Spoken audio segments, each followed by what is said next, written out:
I'm not going to carry on apart from saying Pittwater Council does appreciate greatly what Scotland Island adds to the great mix that makes up Pittwater. You've got a special place which enriches our Pittwater community greatly. The great diversity of talent and all of that here. The history of this place going back 200 years. You're a special kind of people, aren't you, really? You get on a boat every time you come and go. You try and park a car every time you come and go. That really, you do add enormously to the Pittwater community. So thanks for today, thanks for the festival, thanks for the 200 years, and thanks for all that you add to our community. It really does make it a lot more than it otherwise would be. Thank you. The more formal aspects of history, but presented by people who've got a personal connection with this area. I'll hand over to Bob, who is our MC.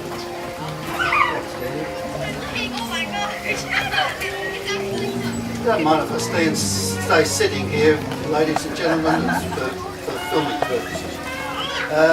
On behalf of the Scotland Island and Western Shores Bicentennial Committee, celebrating Lachlan Macquarie's grant of Scotland Island to Andrew Thompson, of which more are known, a very cordial welcome to each and every one of you. Now, being Scots, we want to send a cheerio call to Andrew, who lies there in the churchyard at Windsor, and we'll do it with a traditional Scottish cry. And on the count of three, I want you to give me a big Scots way. 1, 2, 3. Well, that was pretty weak. That might have got to the end of the wharf, wouldn't get to Windsor. Now, once again, on the count of three. 1, 2, 3. Much better, much better. Now, the theme chosen for the festivities has become a mantra and a greeting among the cognoscenti hereabouts. Ever so clever. But I had a nagging thought that I've heard it somewhere before. But where? I was reading a biography of John Wesley this week when, snap, I had a eureka moment and memories came flooding back. All those precious childhood mornings spent in our local Methodist Sunday school and the shrill voices echoing up to the rafters. Looking backwards, thinking forward, marching hand in hand, pilgrims on life's highway to the promised land. So there you are. Still clever, but first penned by the great evangelist many years ago and stolen by this committee. Moving on, we must deal with the issue of male chauvinism. Oh yes. It must be obvious to all that most of our speakers this morning are of a certain gender. And before the muttering becomes a dull roar, I must explain something. Our guests were chosen by an all-women-only committee, referring to themselves as the Wives and Sweethearts Club, prompting one lad to recall fearfully the old barroom toast, to our wives and sweethearts, may they never meet.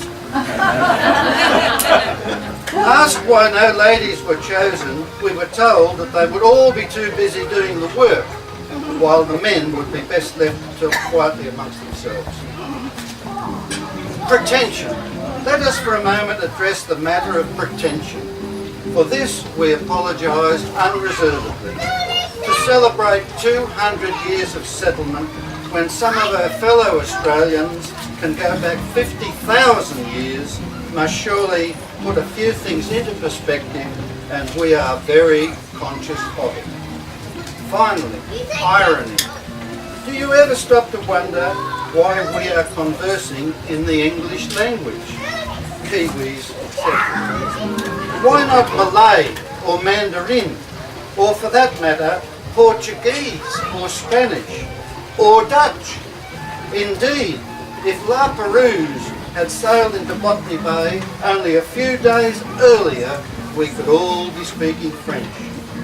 A gambler anywhere on earth, say only 300 years ago, would have got odds of 1,000,000 to 1 that a farmer's lad from Yorkshire, England, would come up with the answer and proof of a major question facing mankind since the ancient Greeks offered their hypothesis.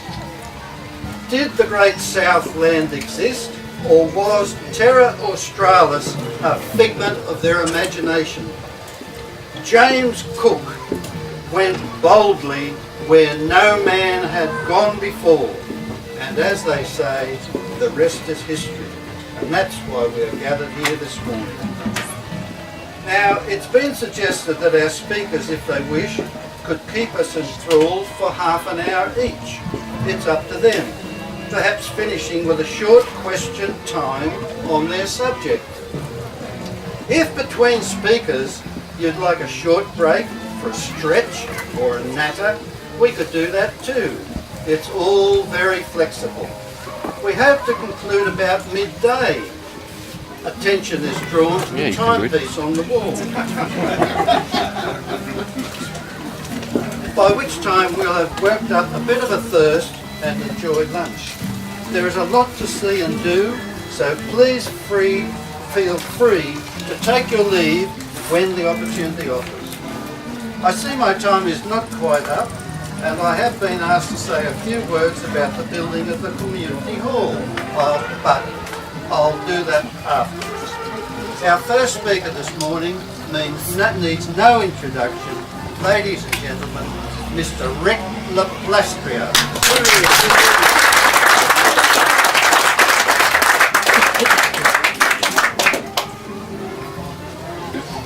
It's nice to... How's this working? Is this only hooked into here? No, I'd rather not, but so I just wanted to check out. Hearing you loud and clear. Sorry? Hearing you loud and clear. I can't do so. Hearing you loud and clear. It's lovely to see faces that I've known for so many years here. And I just thought I'd like to speak with you only for a brief time this morning, 10 minutes perhaps. But the thing I'd like to just talk with you is about like prehistory. Not sort of, when I say prehistory, I mean so far before Aboriginal times that it is way back before the human society even came into being. And I think it's important to know about the origins of things and how does this amazing place come to be? Well, so far the story as is generally accepted is this, that about 230 million years before, when Australia, South Africa, India, South America were all together in the supercontinent of Gondwanaland in Antarctica, there was a great range of mountains, the Transantarctic Range, and an enormous river ran from that. And that river was something like 50 miles wide. And it ran and deposited sandstone kilometres deep. And then over the millions of years, when the continents finally broke up and shifted and Australia came free, we moved past our present situation here from Antarctica to the equator and back. Big outboard. But an amazing transportation. And this great river with its sandstone and its layers was starting to get shifted and broken by the pressures, the geological pressures.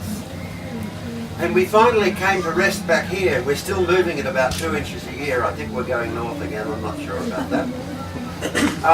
This great riverbed was bent and about 50 miles by 50 miles, it was bent and it was sheared by the plate pressure of the plates moving across one another and pushing up, and it became the Sydney Basin, this great sandstone basin of Sydney. And that's why, as it bent upwards, that's why there are the hills of the sandstone to the south with the Royal National Park, to the west in the Blue Mountains bending up this way, and to the north bending this way, gave us that three sort of cornered situation of Sydney. And then of course, you know, and I'm talking still, you know, 100 million years ago. And as the plates shifted and broke, and water and erosion and so forth took place, rivers were formed. And so there was a river, or two rivers formed that made where Sydney is now. There was what would have been ancient terms the Parramatta River, then there was the one that came out of Middle Harbour, and they were like creeks in these great valleys, because at that time the ice caps were present and the sea level was 130 metres lower than it is now. That's 300 feet. That's you know, that's a lot. It was lower than it was now. So if you look at Sydney itself, not Pittwater, from above, and you look, you'll find that in fact Sydney Harbour the Parramatta River did not go out through Sydney Heads. The Parramatta River went out through Rose Bay. And between Watson's Bay and Middle Head was actually joined. And the Sowan Pigs, those rocks that stand out there in the middle now, are the last remnants of the land bridge that connected Watson's Bay back to Middle Head. And Middle Harbour's river ran out through where the heads are. So what happens then is that the ice caps 16,000 years ago start to melt. And between 16,000 years ago and 6,000 years ago, which is just the bat of an eye in geological time, just recent history, that 130 metres of water rose up and flooded all these wonderful valleys that had the Parramatta River, the Middle Harbour River, and the Hawkesbury River, and all our little creeks were coming down from these hills, were forming a small little tiny river that ran in the bottom of Pittwater, turned and finally went out past Barrenjoey, and the actual seashore in those times was 10 miles out to sea. So most of the early Aboriginal inhabitations by the waterfront, 10 miles out under right where the continental shelf drops off. So it's a really, it's quite an amazing story. So I just wanted to give you in some way that incredible shift that's taken place. And of course, you know, the Aboriginal people would have had amongst their stories, because, you know, they went back 50,000, 60,000 years ago. That's their history. So in their songs and in their stories would have been the tales of the great rising of the waters over this time.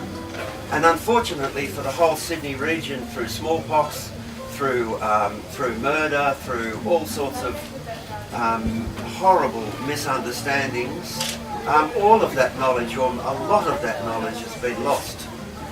A lot of our Pittwater knowledge has been lost. We've got remnants, haven't we, like in terms of carvings and so forth, but the stories that went with them, gone. And wouldn't we give anything to know how they saw this place for such a long period of time before? I'm just going to start off by telling you that my mother was born 50 yards up the road here, just on the side of the hill, in 1894. As were her 4 sisters and 2 brothers. I'll come back to that. Somewhere between the time Captain Cook arrived and Governor Phillip arrived to settle, an Aboriginal man and a woman were born somewhere in the Broken Bay area.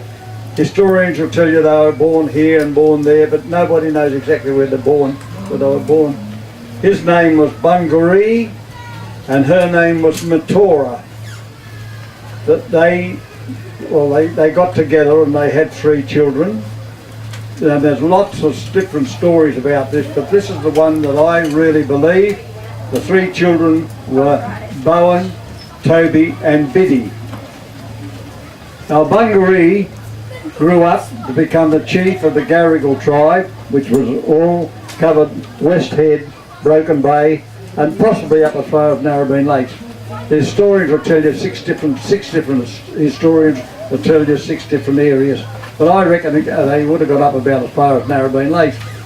Bungaree grew up to become the chief of the it was later known as the Broken Bay tribe after the white man arrived.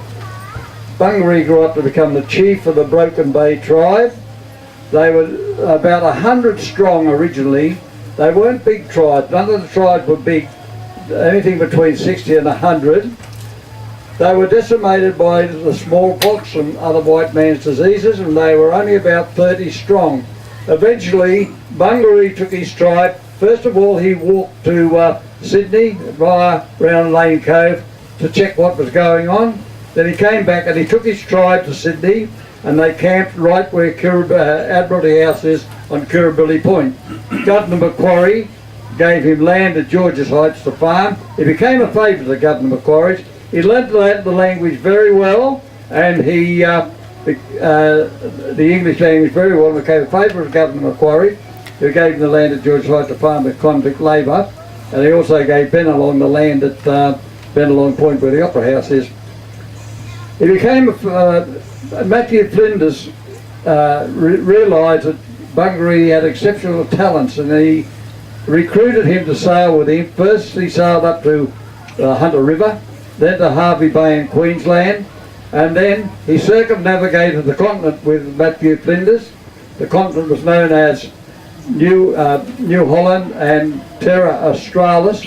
Matthew Flinders thought the continent should be known as one word, so he came up with Australia. He took it to Governor Macquarie, and he took it to the Admiralty, and they all agreed, and that's how Australia got its name. Matthew Flinders named Bungaree as the first Australian person.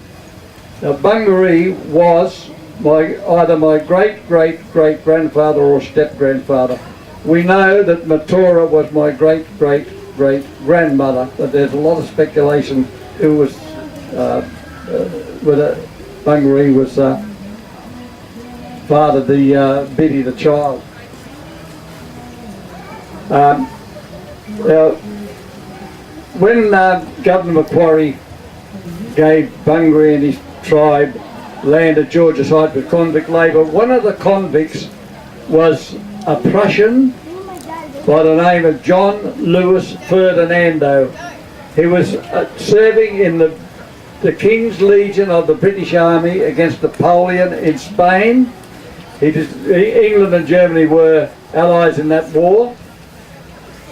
He deserted the army and was caught a week later and set out here as a convict. He was one of the convicts working on the farm at Georges Heights. He met up with Biddy, the daughter. Now there's speculation how they got up to Mara Creek up in the back blocks of the Hawkesbury River, but way up in the back blocks he met up with Biddy, and they got up there and they had 10 children. 3 died as infants, and of the other 7 the historians could only find the first 4. They didn't know where the last 3 were. And in a book written by Tom Richmond, a historian from Brooklyn, came out about in 2005. He wrote the first chapter was on Biddy and the German convict, and he mentioned the 10 children of the 7 surviving. He mentioned that the last 3 were that they couldn't find were Catherine, James and Charles. A cousin of mine, Angus Bevan, who lives up at Gosford, saw this book advertised in the Gosford newspaper. We knew our family came from up the Hawkesbury River. We didn't know much about them though. And she bought this book and thought it might be of interest, and she realised that the last 3, Catherine, James and Charles, our great-grandmother was Catherine, and we had an Uncle James, we had an Uncle Charles. With a stroke of fortune, I was able to find birth, deaths and marriage certificates going right back to the marriage of Biddy and the German convict. They eventually got married. When their eldest daughter got married, the minister thought it'd be a good idea if he married the mother and father too. They had their where do I get the Biddy and the German convict? They had 10 children. And Catherine, she married. No, she had an affair with a water policeman named Eugene Stevens, and they had an illegitimate daughter. The illegitimate daughter finally married George Godbold, and they came and settled on Scotland Island. And Catherine married Joseph Benz. He was the with the historians. Yeah, I'll come back to that. I will get up for a second. About the family. That's George Sibby Godbold, and that was his wife Emily when she was a young girl. That's Catherine, her name Martha Catherine Benz. That's their marriage certificate. That's my Uncle Herb, one of the Godbold boys, who's the second one born. You might have to have a look at that. Really quite mind-blowing for me to hear some of this wonderful data that concerns us all.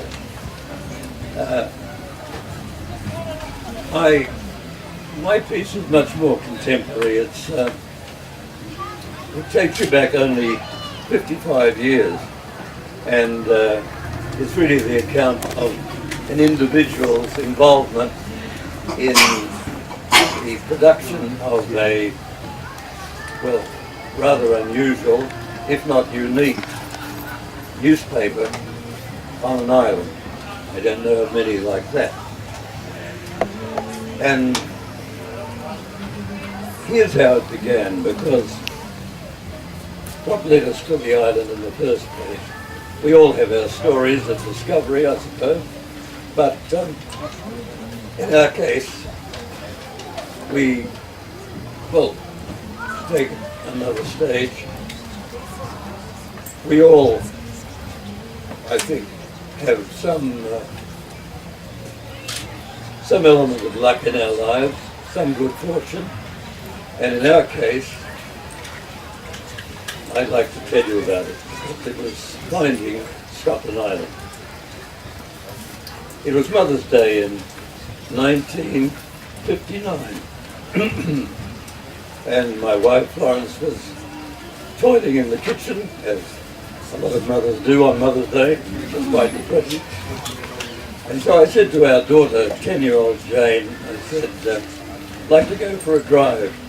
And she said, yeah. I had seen an ad in the Manly Daily for an ad on Church Point Heights Estate. And we hit the Monavale Road. There was a calico sign there, land sale. So, thank you, yeah.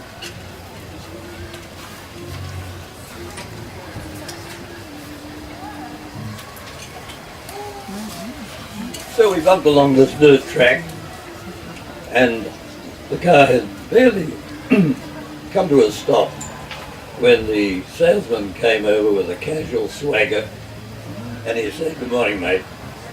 He said, "You're interested in the land, are you?" I said, "Yeah." He said, "There's one block left, beautiful block, go in a flash." He said, I said, "How much is it?" He said, £1,600. Oh, £1,600. I said, gas on? In the pipeline. Water coming. Electricity on the way.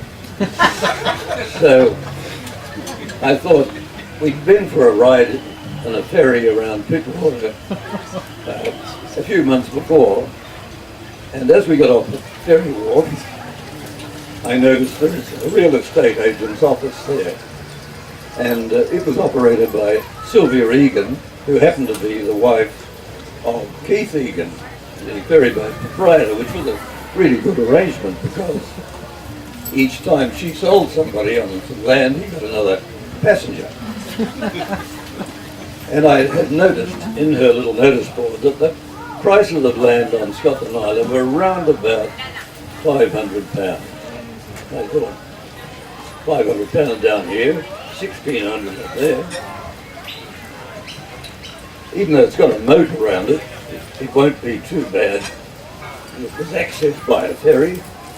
So I said to Jay, let's go down and see the real estate agent. So we did. And I said, do you have any land on Scotland Island? She said, yes. Several blocks. A lovely block here on the north side. No, I said, that's where I'd like to be.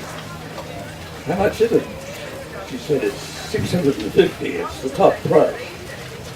And my father had always taught me a mantra about real estate, which he said was that today's high price is tomorrow's fair price and the next day's bargain.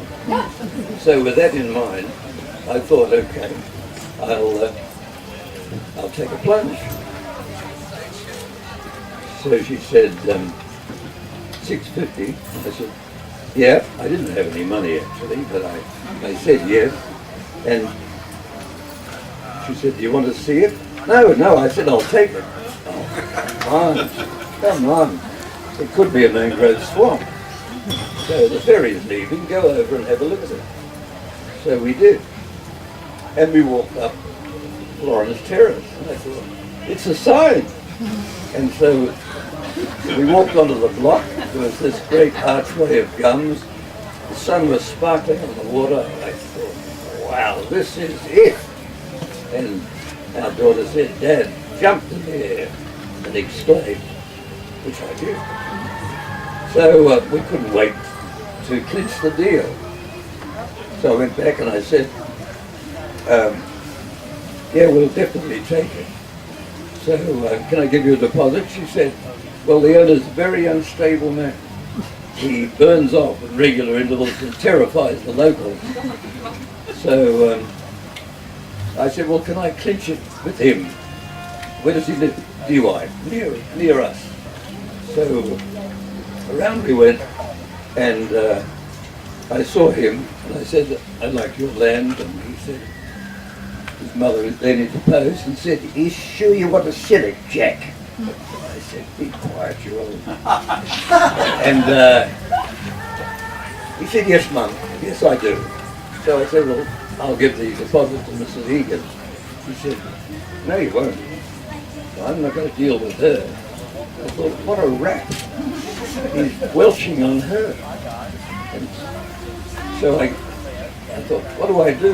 Do I do the honourable thing and miss out? Or do I rat on her and make the deal? Well, here I am.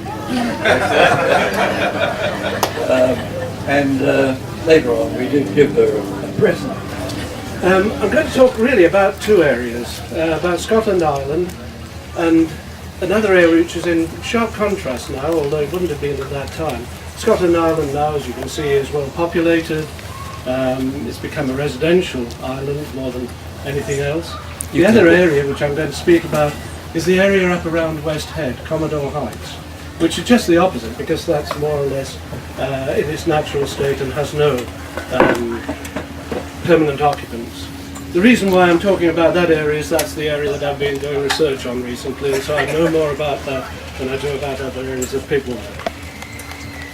Okay, well, when did the first whites come up here? They came up here, in fact, only 6 weeks after the establishment of the settlement at Sydney Cone. In March 1788, Governor Phillip and Lieutenant Bradley came up in boats into the Broken Bay area, and they examined all the arms of Broken Bay, including Pittwater. At that time they would have noted the island and gone round the island, and in fact a map dated 1789 by Lieutenant William Bradley has Scotland Island shown. I'll just have some of these things out and we can pass them around if you like. That shows Pittwater, it's part of a map of Broken Bay, and you can see the island on that map. So that's the first record we have of it in 1789. Philip came up again, not long afterwards, but he came overland. And it's interesting, he came overland from North Harbour, and he came along one of those tracks that was spoken about, one of the Aboriginal tracks. And he came up to Pittwater that way. And again, from the southern end of Pittwater, he would have seen Scotland Island. So those were the earliest investigations of the area. And they took readings of the depths of the water and so on. Their view of the land was that it wasn't very prospective. They were looking for farming land. There wasn't much farming land around Pittwater. They saw plenty of Aboriginal people around the area in their canoes and custodians of the area, but it didn't look as though it was going to be suitable for farms. In fact, on one of the early maps, it gives the area up around West Head as showing being nothing but rocks, which is fairly accurate. It isn't just rocks, though it's rocks and trees, but that was about all. Very steep area. However, over the next few years, whites did move into the area, not legally I might say. Many of them were escaped convicts and so on, or just trying to establish little farms around the creeks and so on around Pittwater. There were also some other activities took place. Timber getting took place, smuggling was a good activity, sly grogging, all these sorts of things. Pittwater has a good reputation for having been involved in illegal activities of various sorts over the years. But there was no real permanent settlement for a while. So the first person to, in fact, settle here was Andrew Thompson. Andrew Thompson came out as a convict in 1792. He was about 19 years old. He was a Scot who'd pleaded guilty to theft and was sentenced to transportation. So he came across, but he was a model prisoner. Soon after arriving, even though as a prisoner he joined the police force. Again, that might have resonances with today, criminals joining the police force, but he was a model prisoner, as I say, and in 1798 or 1797 he was pardoned and he began accumulating land out in the Hawkesbury area of Windsor. And he finished up there with a lot of land, a brewery, an inn, a boat building business and all kinds of things. In about 1806 he established a salt works on Scotland Island. He'd moved it from Dangar Island. Dangar Island, the water wasn't salty enough there, so he moved his salt works to Scotland Island, and it was at the southern end of the island in that bay area between Bell Wharf and Carroll Wharf. So he had his salt works there from about 1806, we think. He didn't own the island at that stage, but he set up the works. He was granted the island in 1809, but it was an illegal grant because this was the government that took over from Bligh, and it wasn't recognised constitutionally as a government. But in fact there was a grant in the grant index. It shows that Paterson granted in the island in 1809 120 acres, and it was confirmed by Macquarie in 1810. By that time he'd also set up a boat building business, and the boat building business we're not quite sure where it was, but we think it was here, in this area of Catherine Park. He had one boat on the slips in 1810, that was the Geordie, and another boat, at least one other boat was built here, the Whale, later on. Unfortunately, Thompson died in October 1810, not long after being granted the island. He was only 37, never been in robust health, but he'd become a great friend of Governor Macquarie, and in fact he donated, he gave half of his, a quarter of his estate to Macquarie. I think that was worth about £5,000 in those days, which would be worth a lot of money nowadays. After Thompson's death, the island was offered for sale, and people weren't coming forward to buy it.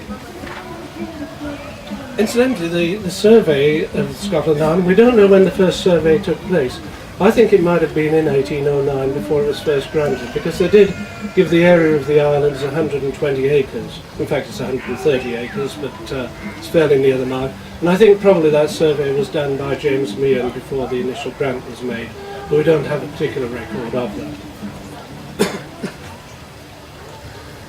Okay, well, what happened to the island after that? Well, people laid claim to it, someone did take over the salt works, at least the salt works, William Mason, but the title was still in the hands of Thomson's trustees.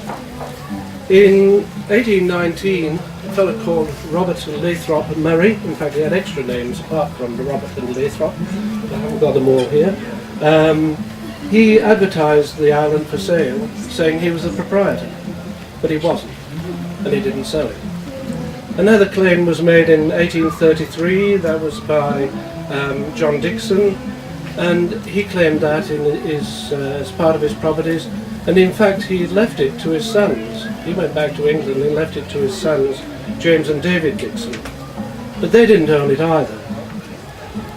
They did nevertheless claim rent for it, and two people who moved to the island in about 1855, Joseph Benz and Charles Jenkins, moved to the island in about 1855, and they actually paid rent to the Dixon boys. They did for a while, and then they decided to stop paying rent, and in fact came around to 1883. They'd been here nearly 30 years by that time, and Jenkins and Benz made a claim for the island at that stage. They didn't get it then, but they did get it in 1892. They received a new title to the island.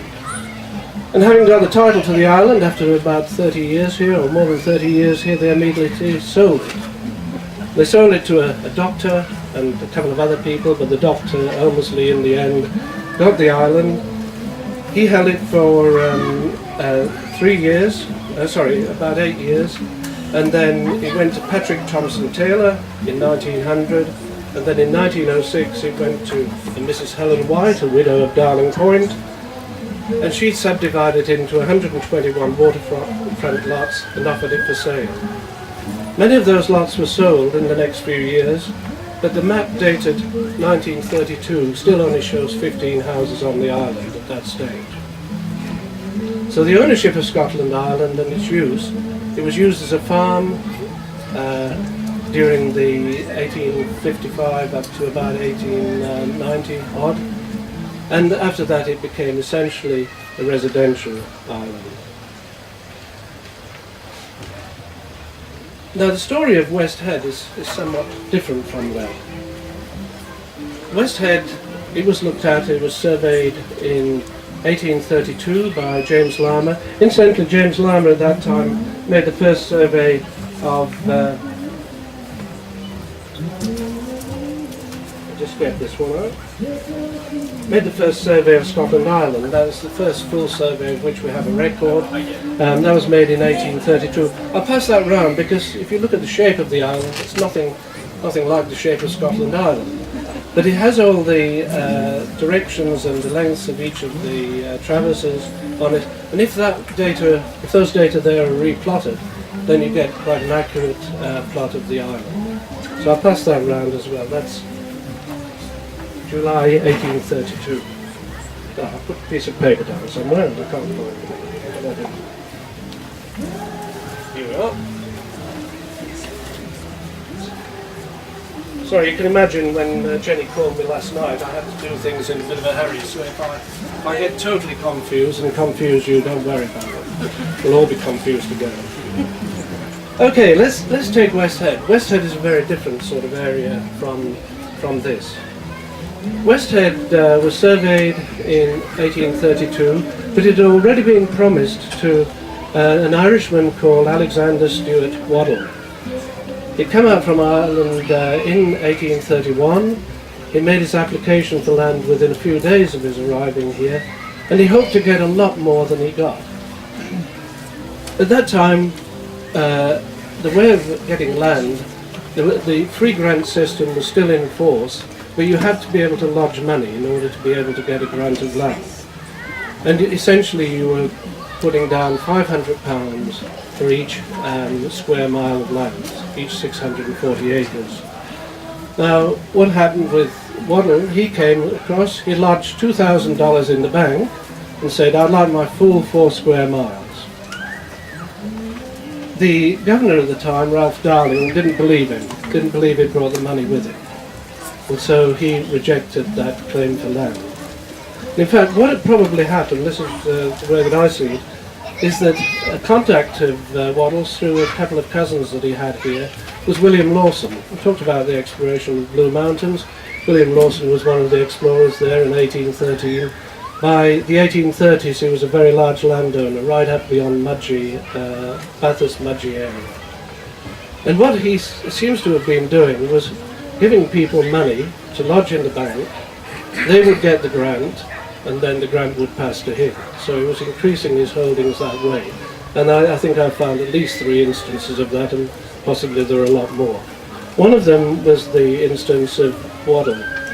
As I say, Darling didn't believe it. Darling said, no, you can't have 4 square miles, you can have 1 square mile, and you go out and select it. And for some odd reason, for a man who intended to be a farmer, he chose West Head.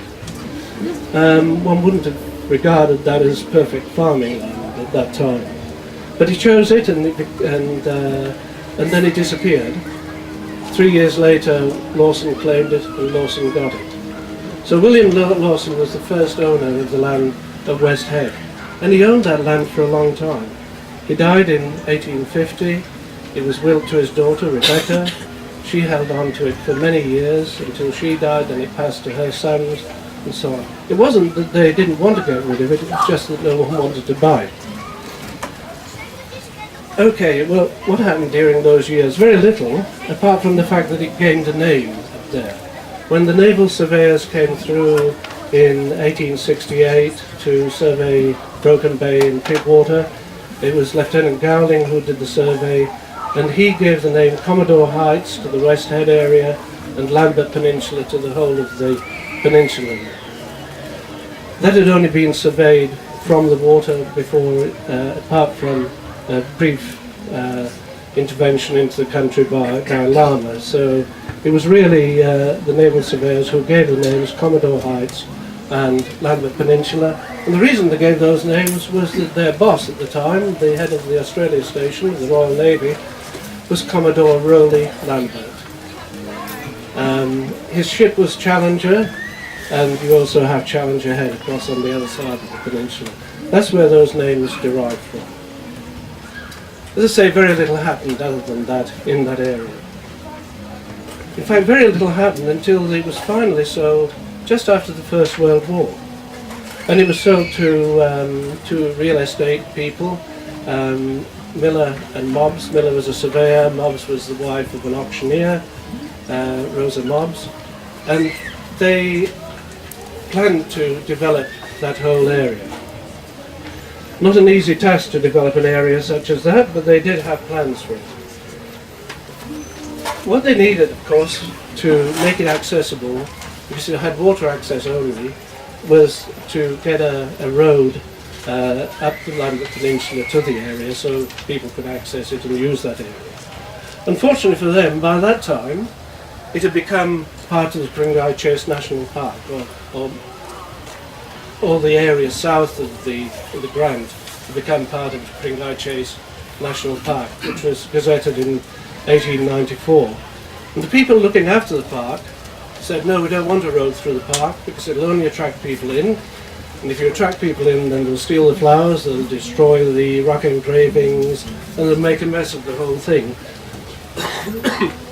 So really the Pringai Chase trustees only wanted water access to the park. They didn't want land access to the park. However, the people who bought the land at Commodore Heights, they pressed the issue. They were joined by a Sidney William Stokes in about 1925, and they pressed the issue very hard. And they advertised the whole thing for sale. And here, anybody can look at all of these things afterwards. This is something that they use as promotional material. The actual original, or one of the originals, is in Beechwood, the house at the basin. They called it the Riviera Estate. It was going to have waterfront lots. It was going to have a golf course, a casino. It was going to have all the lot. These things have been proposed for other places. At one time there was a suggestion that Scotland Island might become a resort as well. So there have been some fairly wild ideas around the place from time to time. But it's a rather picturesque portrayal of the land at West Head. It's hardly surprising that they failed in that. What they did do, though, in order to try and improve the chances of selling, they thought they would have a show house. Well, that's what real estate people do, isn't it? They have a show house. So they got hold of a guy called Eardley Henderson McGaw. He was a New Zealander who'd come over to Australia. He'd worked in various jobs. He was supposed to have a weak chest, so they sent him out to Commodore Heights.